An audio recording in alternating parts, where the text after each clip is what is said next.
Well, I remember the first Maiden rehearsal, I'd learnt all the songs, they'd asked me to learn 4. So I thought, well, there's only 2 albums worth, I might as well learn a lot. So I turned up and Steve wasn't there yet.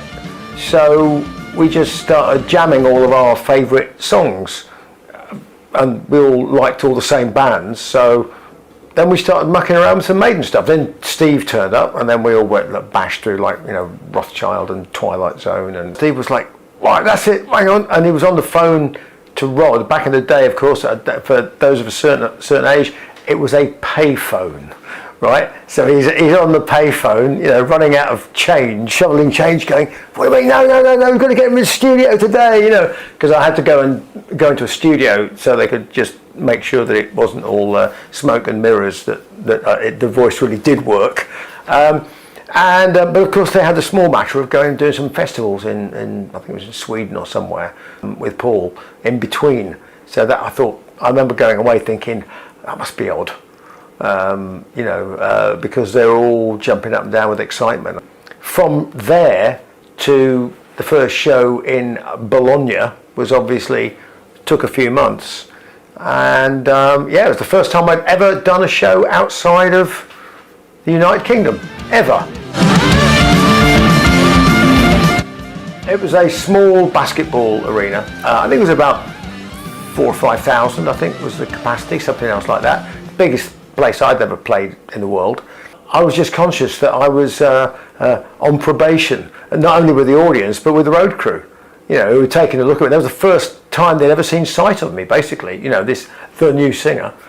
The whole thing was all building up to the Rainbow, which was the first show at which everybody got a good look at me in the UK. Plus we were playing some new material that people didn't know. The crucial thing was that as a band, internally, we were all really, really happy. But I didn't have much of a clue as to exactly where it was going. And it wasn't until we'd done the Number of the Beast album, the more we recorded of it, the more certain we were that this was really something special.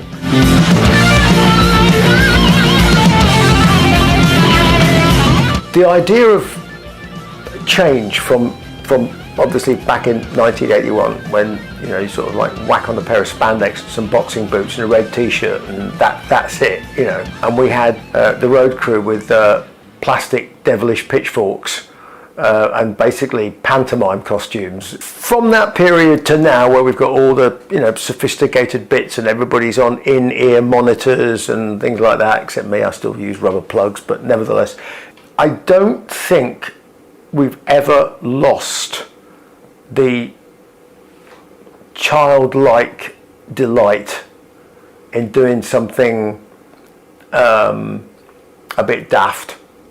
And I also don't think we've ever lost the ability to be fierce. If somebody jumped on stage and started a punch-up, it would be a race to see if it was me or Steve would get there and chin him first. That's never gone out of the mix. Obviously there's layers of sophistication on it now because we're doing all this prog stuff and everything else like that, but underneath it, you know, we're still little Jack Russell Terriers.